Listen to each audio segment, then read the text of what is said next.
Good morning, friends, on this Friday in April that may feel a little bit more like February and definitely more like March with some snowflakes on the ground. But despite all of that, it is good to gather here with you today as we are quickly moving our way through the last days of Lent.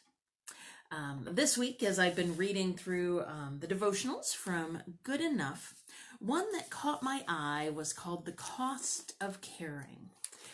And the author, Kate Bowler, tells about her family's practices growing up as her parents were attempting to teach their children how to be charitable and how to give, how to put others' well-being first. And then in the steps of their good enough steps, she encourages us to join in this ministry of encouragement and says this is actually a very simple, straightforward thing to do. You think of someone who's having a difficult time, maybe personal, maybe work-related, and that whatever it is, pick something to do to let them know that they're loved. Might be something fairly significant. Maybe you take them a meal, maybe you give a gift card or, help them with yard work. It could be something as simple as a quick phone call, an email or text message, just letting them know how much you appreciate what they're doing. So she encourages us to give the gift of encouragement. Now, as she was reflecting on her own experiences with this, with her family, she tells about the time that she asked her father, "How will we know when it's enough?" And his answer was to give until it hurts and then give a little more. That's sacrifice, right?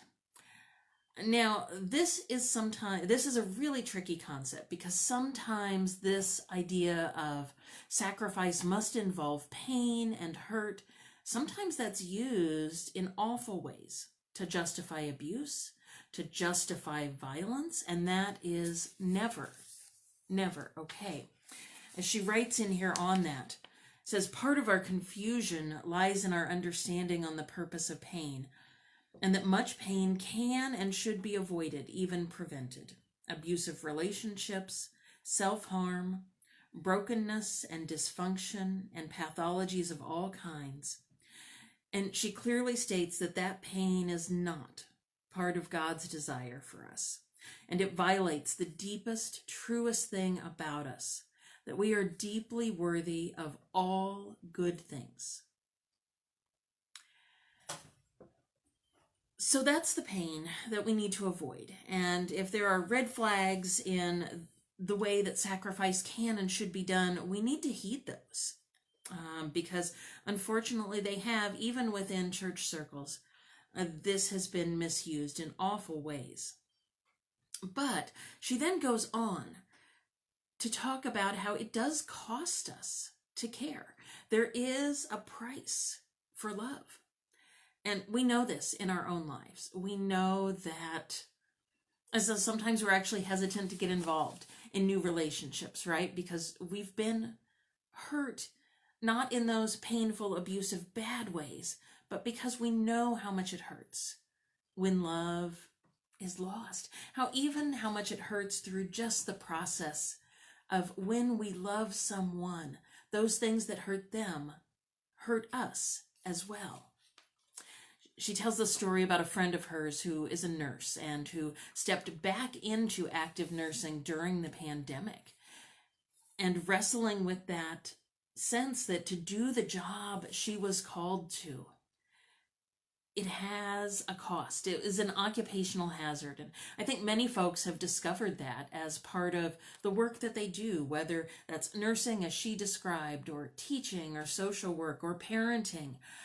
Ministry, chaplaining, all sorts, caring for a parent or a spouse, those types of things have a cost.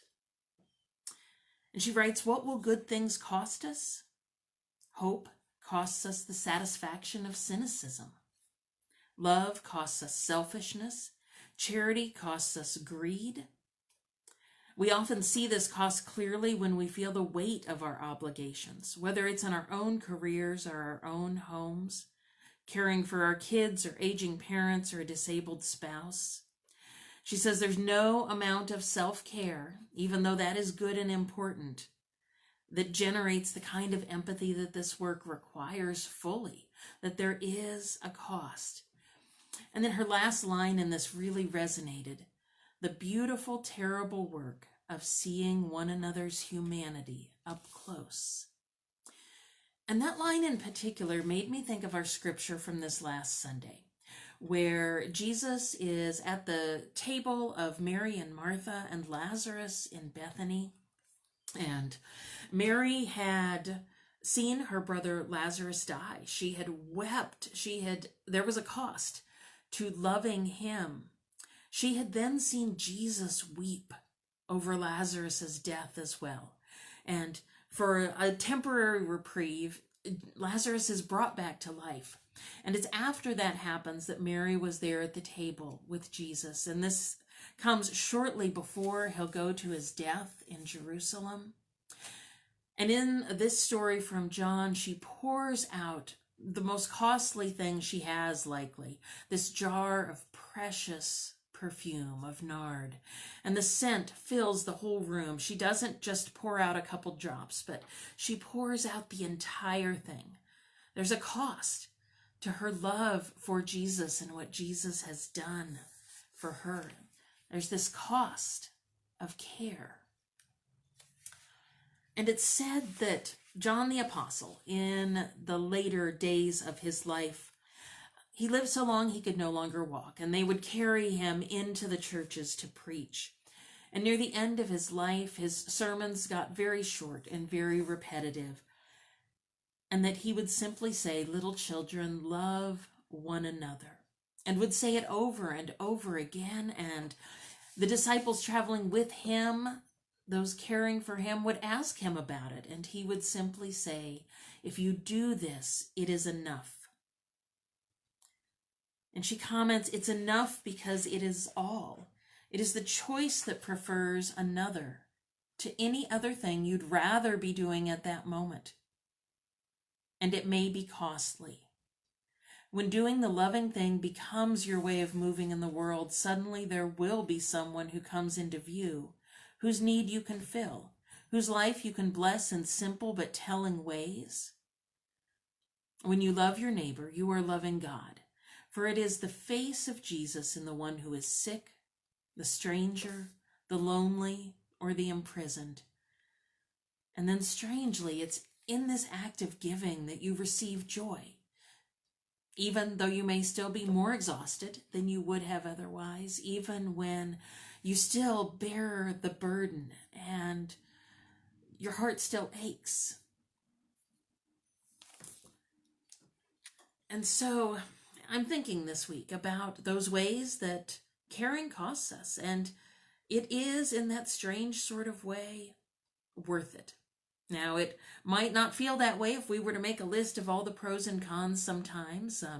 Anybody who's ever cared for a tiny baby knows that you lose a lot of sleep in those months, and but there's that intangible. The same goes for any other kind of care that we are deeply, deeply called to do. And so whatever that looks like for you right now, maybe you are in the active process of this caring, this exhausting, costly caring. Maybe you are in a season of reprieve. Maybe you have been in this caring relationship in the past, and now things have eased a little bit, and you are restoring, you're restocking, you're regaining that rest and that sleep and that wholeness, that when it comes around again, you will be more ready. Or maybe you are the one being cared for. And that can be even harder sometimes, right? To know that sometimes we're not capable of being the ones to care in the way that we would wish for. And so I'm going to leave us with this blessing for when caring costs you. This is in our devotional books. It's on page 192 if you have one and want to revisit it again. Blessed are you who want your life to count, you who do the right things, who hope it will all add up to something. That is some good math. But blessed are you who do terrible, terrible math, you who care about strangers. What a waste. That wasn't going to get you a nicer house. You who give your health in service of people who might not even deserve it and never say thank you. You could have been protecting yourself for sleeping through the night, but you are here instead. Blessed are you who listen to long, winding stories from lonely hearts instead of rushing off to more interesting friends.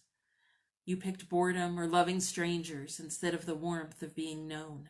That was your time, and you're never going to get it back.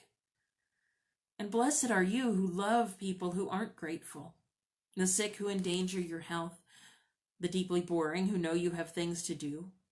Loving people can be the most meaningful thing in the world. I love how she puts this. I'm just going to break in momentarily. She's honest about this, that it can also be hard and scary and boring and disgusting and sad and anxiety-inducing with zero overtime pay. So bless you, dear one. You who made these seemingly bad investments, these acts of love. They may not add up to success in the way the world sees it. But know that you are the definition of love. And it is enough. You are blessed, and Jesus is with you. So friends, as we go into these days ahead, whenever these opportunities for this costly caring come up, may you be strengthened to meet them. May you be encouraged that it does make a difference, that this world that sometimes feels so wrong is made a better place because of you and because you love and you care. So go in peace, friends. We'll see you on Sunday, and then I'll see you back here again next week. Take care and go in peace.